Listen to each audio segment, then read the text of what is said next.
Ali estava a luz verdadeira, que alumia a todo homem que vem ao mundo. Estava no mundo, e o mundo foi feito por ele, e o mundo não o conheceu.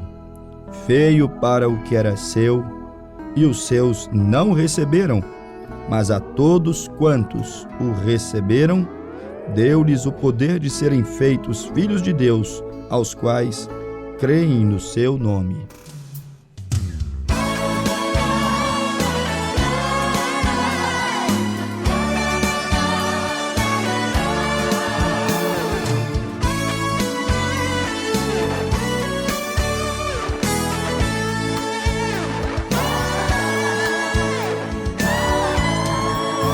Sabe, filho, quero falar com você.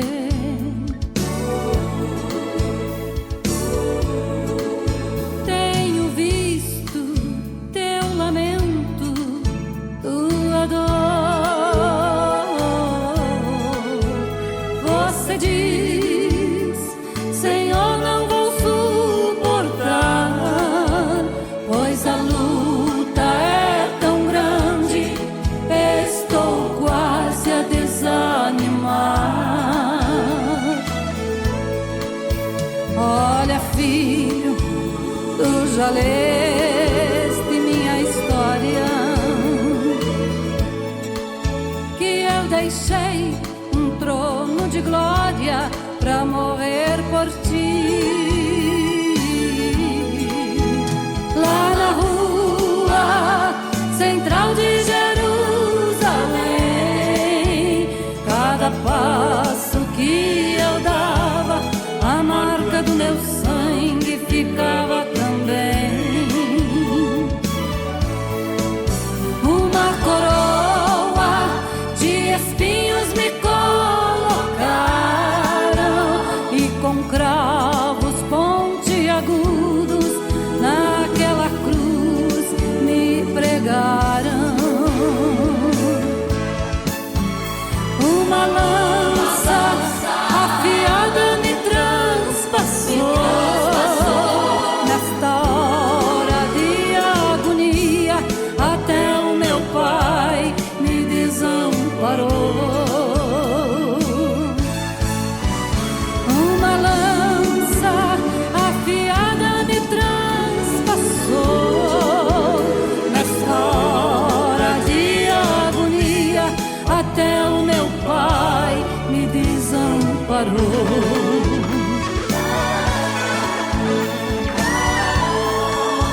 Nesta hora, meus amigos me desprezaram. Até Pedro, por 3 vezes, me negou.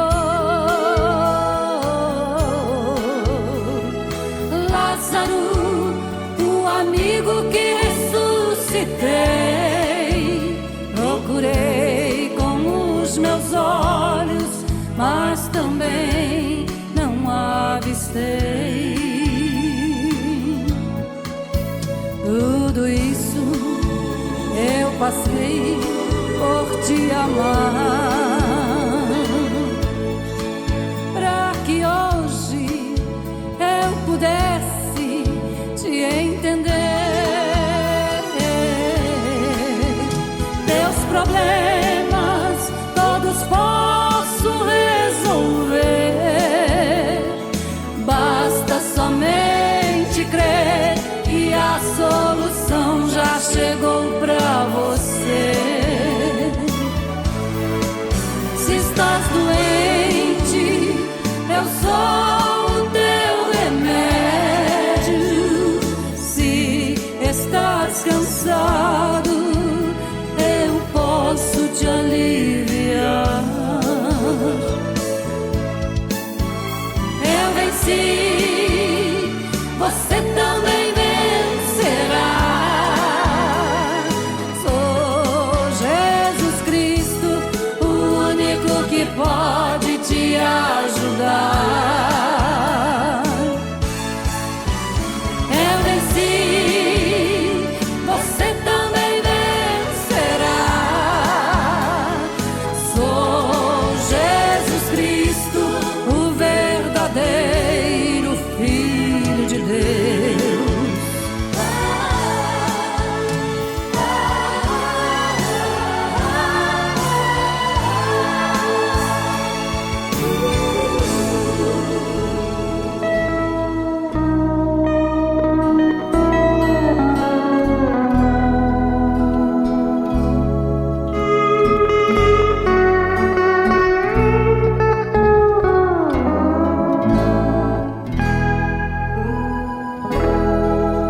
Senhor Deus possa, em mais uma apresentação deste programa, abençoar a vida de cada um dos nossos ouvintes. É o nosso maior desejo, é a nossa oração. Estamos abrindo a nossa programação com o texto sagrado que se encontra no Evangelho segundo São João, no seu capítulo 1, versículo de número 9 ao verso 12. Quando o evangelista João escreveu sobre a grande dor que viveu o Senhor Jesus quando esteve nessa terra, a dor de ter trabalhado, construído e não ter sido reconhecido, a dor de quem criou o mundo, porque escreveu João no seu capítulo 1, versículo 3, todas as coisas foram feitas por ele, e sem ele nada do que foi feito se fez. Então nos disse João que foi ele quem criou o mundo, tudo foi feito pelas suas próprias mãos.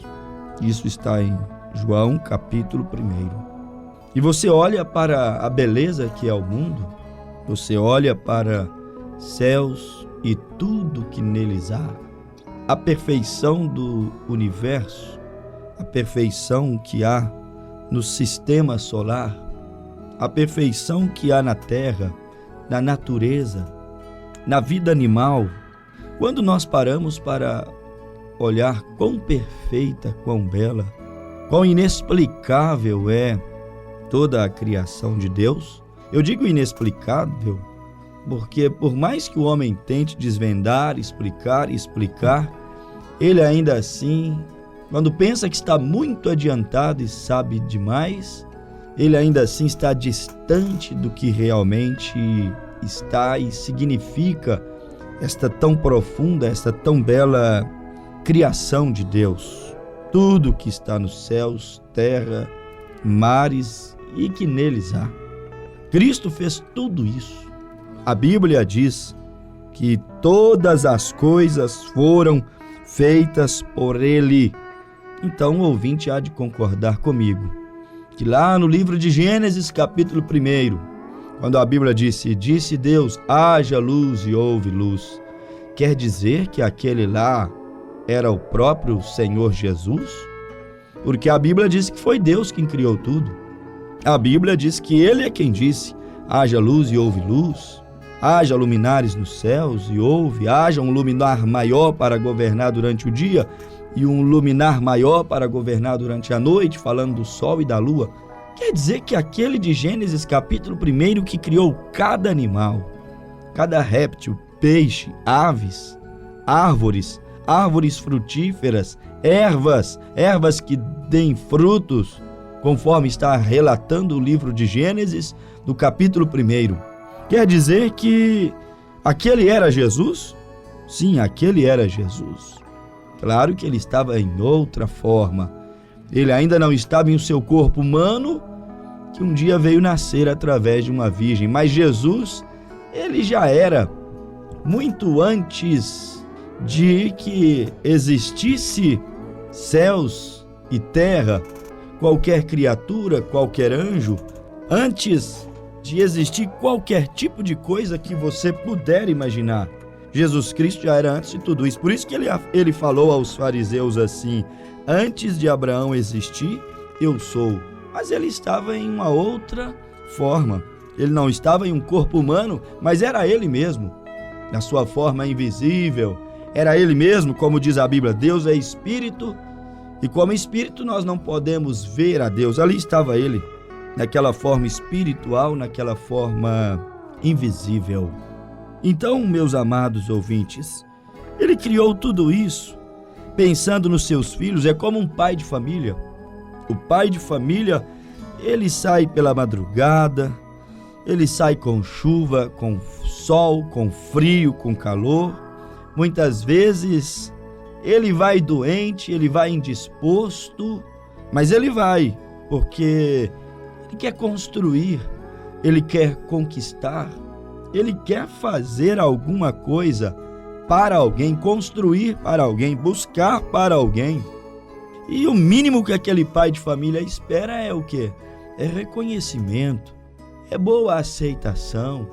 O mínimo que ele espera é gratidão, digamos assim, no coração daqueles filhos, daquela esposa, para com aquele chefe de família, para com aquele pai, aquele homem que está literalmente entregando sua vida, gastando sua saúde, cada minuto, cada segundo, cada hora do seu dia está sendo gasto em prol daquela família. É como as formiguinhas, elas vão buscar fora e colocam tudo dentro do formigueiro, se preparando para o inverno. Este é o pai de família que ama a sua esposa, este é o pai de família que ama os seus filhos. Como a formiguinha, ele não põe fora, ele busca tudo lá fora. Cada centavo, cada esforço, ele poupa como a formiguinha e traz para dentro de casa.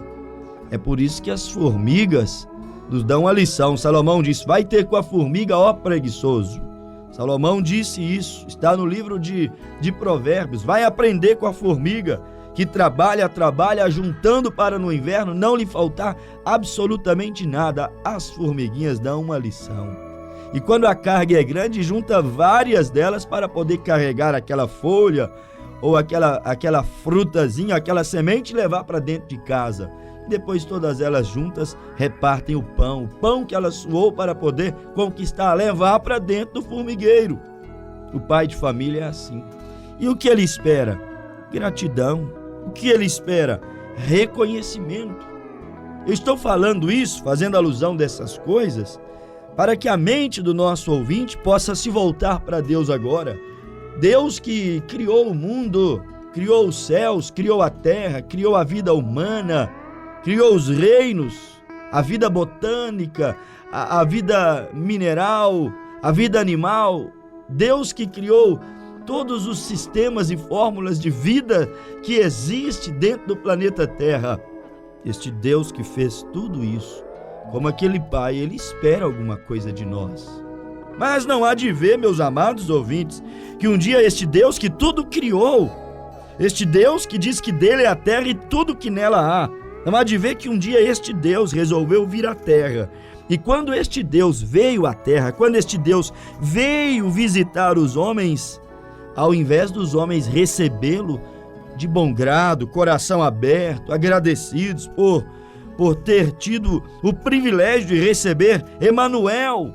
Mateus capítulo 1, versículo 23, a Bíblia Sagrada diz, meu precioso ouvinte, que era ele o próprio Emanuel, que traduzido significa Deus conosco.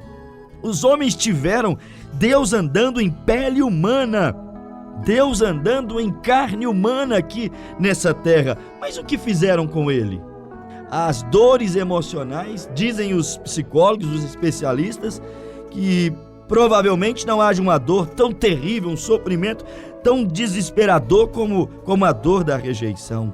E aconteceu exatamente isso com Cristo, Emanuel, o próprio Deus que criou todas as coisas, o próprio pai de família, que tanto trabalhou pelos seus filhos e agora veio para ter companheirismo com eles e reconciliá-los com a eternidade. Ele veio para os seus. São João capítulo 1, versículo de número 10, estava no mundo o pai de família, Deus, o pai de todas as coisas. Isaías 9, versículo 6 diz que ele é pai da eternidade. Estava no mundo e o mundo foi feito por ele e o mundo não o conheceu.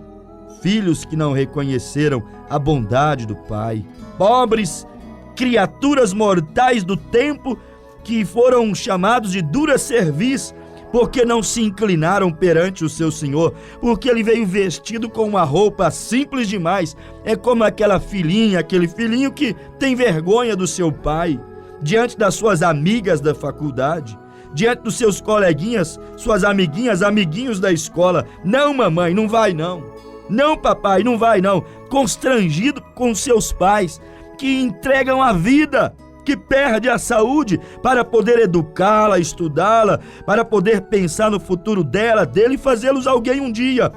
E eles ficam com vergonha dos seus pais por causa dessa era tão terrível, tão vaidosa, desta era que cultua a beleza E eles ficam às vezes envergonhados do seu pai, como um acontecimento que nós conhecemos de muitos anos e anos atrás, daquela velha mãe que tinha um bebê e ela lavava roupa para cuidar da sua criança.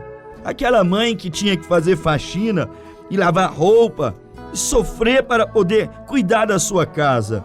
E conta-se que, em certa ocasião, a casa daquela senhora se incendiou toda, enquanto a mulher estava lá nos fundos da casa, lavando suas roupas, a casa pegando fogo e o seu bebê, aquela criança lá dentro. Mas mãe é mãe.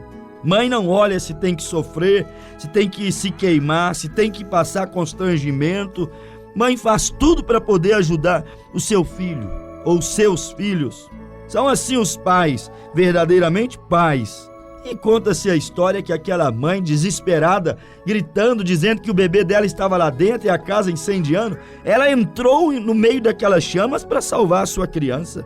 E ela conseguiu salvar o seu bebê. Saiu com o seu bebê para fora, mas ela ficou com algumas cicatrizes, algumas marcas em seu rosto. Ela ficou toda deformada. Teve queimaduras terríveis na sua face, nos seus braços, mas salvou a sua criança. Sua criança saiu intacta lá de dentro. E os anos foram passando, e aquela menininha salva das chamas do fogo, a mocinha foi crescendo, estudando, terminou o colegial, e agora o sonho de fazer faculdade, mas tinha que mudar para outro lugar. Tinha que morar na casa de um parente distante para poder fazer sua faculdade. E foi mesmo. Foi estudar distante da sua cidade e de seus pais, e a mamãe batalhando, fazendo faxina, lutando para poder estudar aquela filhinha. É o desejo da mãe, dos pais, verem os filhos bem, tranquilos, realizados. É o desejo de todo bom pai. Não quer ver o filho sofrer tal como ele sofreu. E sofre muitas vezes. E a mãe não mediu esforço para estudar aquela filha. E a enviou, e por lá ela ficou um ano inteiro estudando. Mas depois de um ano resolveu vir visitar a mãe. Mas atrás dela veio a coleguinha da faculdade. E quando a coleguinha da faculdade estava ao seu lado, dentro do trem, viagem de trem, aproximando-se da estação, lá está na estação a mamãe, esperando a sua filha com expectativa, depois de um ano, querendo dar um abraço na filha, um beijo na filha, matar a saudade da filha, a quem ela cuida distante de si. Lá de dentro do trem, sua coleguinha pela janela avista uma senhora na beirada da plataforma com braços queimados, rosto queimado, e a coleguinha da faculdade vira para ela e fala assim: mas quem é aquela senhora? Que aspecto horrível! E ela fez uma crítica sobre aquela mulher queimada, sem saber que era a mãe da sua própria amiga. E a menina ficou constrangida, porque já sabia qual era a opinião, o conceito da amiga da faculdade, e às vezes eles saem a valorizar mais os de fora do que o de dentro de sua casa. Mais os de fora, os da escola, os da faculdade, os do trabalho, do que a própria mãe e pai que sofre ao lado. E ela ficou constrangida de dizer que aquela era a mãe dela, e quando o vagão de trem parou, aquela senhora veio emocionada dizendo: minha filha, que saudade! E a menina dizia: a senhora deve estar enganada, eu não sou a sua filha, deve estar enganada, não sou eu a sua filha, eu tenho certeza, eu não te confundiria, eu nunca confundiria a minha filha, a sua voz, os seus traços com outro, é você mesma. Ela dizia: não sou eu. Realmente era, mas ela estava envergonhada de sua mãe por causa das marcas. Mas ali estava o maquinista do trem, que conhecia toda a história, e pegou aquela jovenzinha pelo braço e disse a todos que estavam ali naquela plataforma: olha, essa menina estava um bebê ainda de colo quando a casa dela incendiou. E está vendo essa mulher deformada, rosto e braços queimados? Está assim por causa dela, para que ela não se queimasse. Esta mulher é uma das mulheres mais bonitas dessa cidade, desse bairro. Hoje ela está deformada porque amou a sua filha, porque a salvou do fogo, das chamas do fogo. E agora está ela aqui constrangida, envergonhada, rejeitando a sua própria mãe por causa de uma amiga da faculdade. Estava envergonhada da sua mãe e rejeitando a sua própria mãe por conta das suas marcas. A dor da rejeição é a pior dor que poderia existir. E foi isso que Jesus viveu quando esteve na terra, a dor da rejeição. O mundo que ele criou, o crucificou. Os homens, os quais ele curou, foram aqueles que gritaram: crucifica-o. O ser humano que ele tanto se preocupou com eles e veio para redimi-los, trazer perdão dos seus pecados, é o mesmo ser humano que hoje virou as costas para Deus. E Deus, tal como ele foi rejeitado nos dias do Senhor Jesus, ainda hoje ele continua sendo rejeitado, a dor da rejeição. Se Deus pudesse pronunciar ele mesmo aqui nas palavras dele, na sua própria fonética, na sua própria voz, ele poderia exprimir essa dor e dizer para você o quanto é que dói a dor da rejeição. Ele veio para o que era seu, mas os seus não receberam. Rejeição é isso, é resistir. Os seus o rejeitaram, os seus o resistiu, os seus o desprezou. Isto é que é rejeição. Rejeição é a ausência do amor verdadeiro no coração de uma pessoa pela outra. E isso produz feridas, isso produz complexos, porque é terrível se sentir rejeitados, principalmente pelos seus progenitores, pelos seus familiares, pelos seus próprios filhos. Imagine Deus sendo rejeitado pelos seus próprios filhos, envergonhados de Deus, porque Deus tem as suas mãos e os seus pés furados. Como aquela menina envergonhada de Deus, porque mamãe tem o rosto queimado. Queimou para te salvar. Envergonhada de Deus, porque Deus tem suas mãos furadas, pés furados, furados para nos salvar. Envergonhados de Jesus Cristo, porque foi posta uma coroa de espinhos sobre a sua cabeça, arrancaram-lhe a sua roupa, o deixaram nu ali na cruz do Calvário. Envergonhados de Deus, por conta da humilhação e vergonha que ele se submeteu quando esteve aqui na terra. Muitos se envergonham de Deus, de falar do amor de Deus, de aceitar a Jesus Cristo como seu Salvador. Se envergonha de vestir a roupa que Deus se agrada. Se envergonha de usar o vocabulário que Deus ama. Se envergonha de ter a conduta de viver a vida que agrada ao Senhor Deus. Envergonhado de dizer: eu sou um servo de Deus, um filho de Deus. Eu tenho o prazer de ir à casa de Deus. Eu posso dizer tal como disse Davi: alegrei-me quando me disseram: vamos à casa do Senhor. A dor da rejeição, Jesus Cristo viveu ela bem de pertinho. Jesus Cristo viveu essa dor todos os dias que esteve aqui na terra, rejeitado pela religião, rejeitado pela sociedade. Alguns poucos desprezíveis pescadores, alguns poucos marginalizados pela sociedade de então, foram os que ficaram ao seu redor. E muitos até diziam: ah, ele não é Deus. Se ele fosse Deus, ele andaria com pessoa melhor do que Pedro, melhor do que Zaqueu. Ele não é Deus. Se ele fosse Deus, ele não iria andar com uma mulher semelhante a Madalena, aquela mulher de má fama.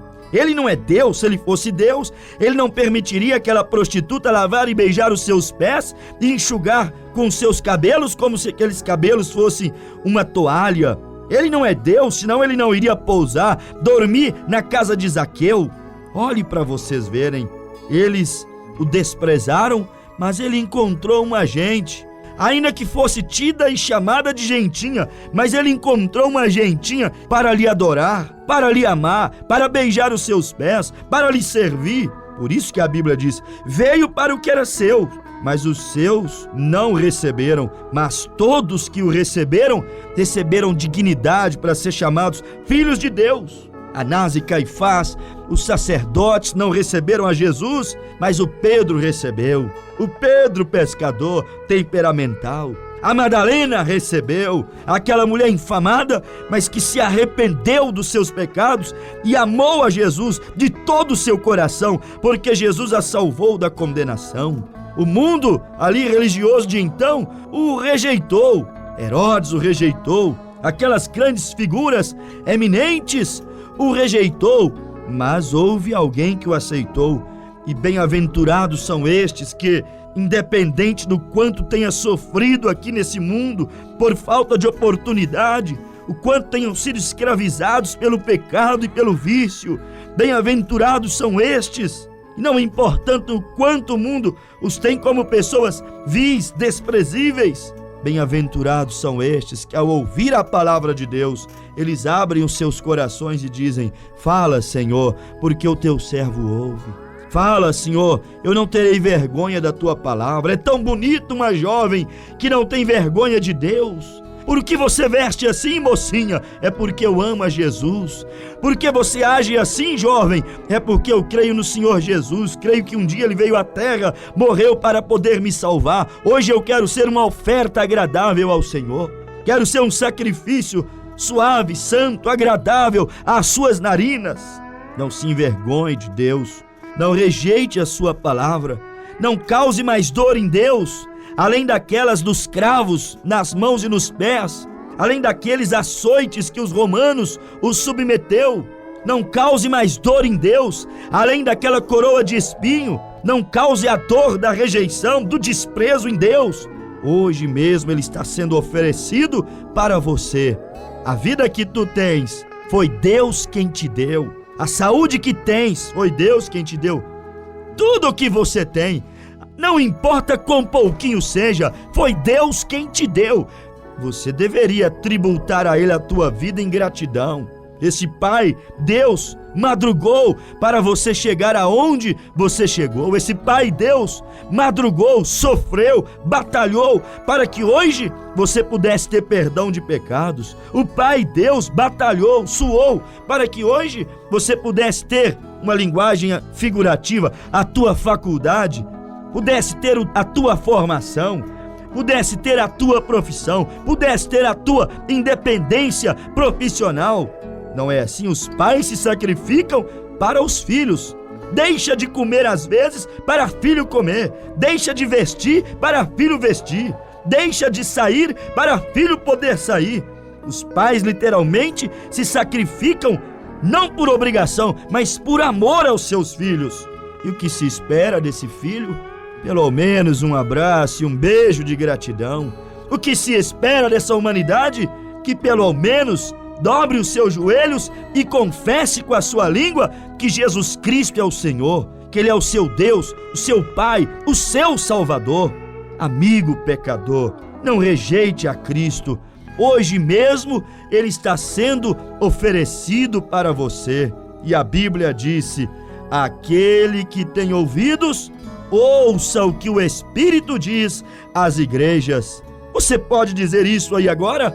Fala comigo, Senhor. Deus tem algo para te dizer, ouvinte, mas você tem que abrir o coração e dizer: fala comigo, Senhor. Fala, porque o teu filho, tua filha, teu servo, fala, ainda que indigno servo, indigno filho, mas fala que eu quero ouvir a tua voz e quero te honrar.